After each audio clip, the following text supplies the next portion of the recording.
ATM से पैसे निकालने जाते हो, आप क्या बने? रिसीवर के रिसीवर। तो विड्रॉ के टाइम क्यों गया कैश? विड्रॉ के टाइम डेबिट में कैश क्यों गया? क्योंकि हमने पैसा रिसीव किया। तो रिसीवर की पोजीशन क्या है? आगे डीआर की। आप देखो क्या लिखा हुआ है, cash transfer from HDFC bank to Axis bank. तो कौन सा बना?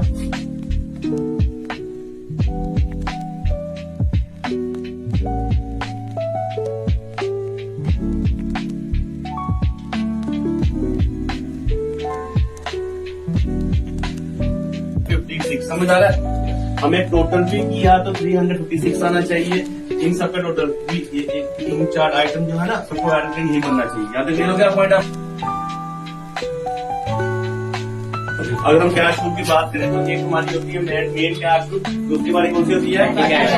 मेन कैश बुक कौन बनाता है? चीफ कैशियर जो होता है वो मेन कैश बुक बनाता है, और पैटी कैशियर जो क्या बनाता है? हमारी पैटी कैश बुक बनाता है।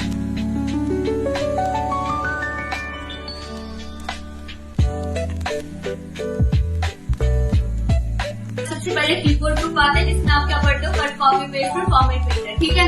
सेकंड ग्रुप आपके पास कौन सा आता है? Font group. फॉन्ट ग्रुप में आपने कल पढ़ा था फॉन्ट साइज और फॉन्ट पढ़ा था। फॉन्ट स्टाइल में हैंडराइटिंग स्टाइल चेंज होते हैं, बोल्ड, अंडरलाइन और इटैलिक पढ़ा था। क्लियर हो? सबसे पहले आपके पास एक केस आती है टूल जिसका नाम है चेंज केस। देखो चेंज केस का मतलब क्या होता है? आपको पता नहीं, बड़ी एबीसी होती है, छोटी होती है। एक क्या होता है? सेंटेंस की जो फुल स्टॉप के बाद कैपिटल लेटर लगती है, उसके बाद आप देखते हो कि आपने कहीं पे देखा होगा पहला वर्ड सबका कैपिटलाइज होता है। अब नाम पढ़ो, यहाँ पे लिखा हुआ चेंज केस। चेंज केस के लिए जब आप कर्सर रखोगे तो शॉर्टकट नहीं आएगी वहाँ पे। ठीक है, तो उसकी याद रखनी है, शिफ्ट और F3 होती है।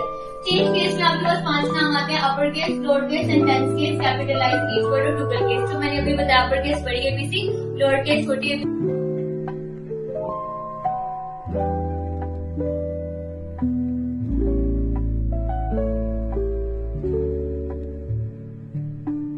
लिखा है आपके पास पैटर्न है। आप जो पैटर्न लगाओगे आप देखो पीछे वैसे पैटर्न हो रहा है। सपोज करो अगर मैंने इसको स्टाइलिंग की हुई सिंपल वाइट कर दी तो आप बोलो वाइट तो बड़ा सिंपल है, इसमें ऑप्शन है जैसे आउटलाइनिंग है, मैं यहाँ पे जाके इसकी आउटलाइनिंग दे सकती हूँ। ठीक है, दिख रहा है? आउटलाइनिंग के बाद मैं यहाँ पे जाके इसको रिफ्लेक्शन लगाती हूँ तो आप देखो यहाँ पे रिफ्लेक्शन लगेगा। ठीक है, यहाँ पे दिख रहा है आपको पीछे। और अगर आपको और ऑप्शन यूज कर दे, जैसे ग्लो में हम जाते हैं, ग्लो में जाने के बाद मैंने येलो वाला ज्यादा लगाया। इतनी एडिटिंग करके भी अगर मुझे अच्छा नहीं लग रहा तो मैं टेक्स्ट कलर से कलर लेती हूँ। अब आप देखो आपको थोड़ा ग्रेसफुल लग रहा है।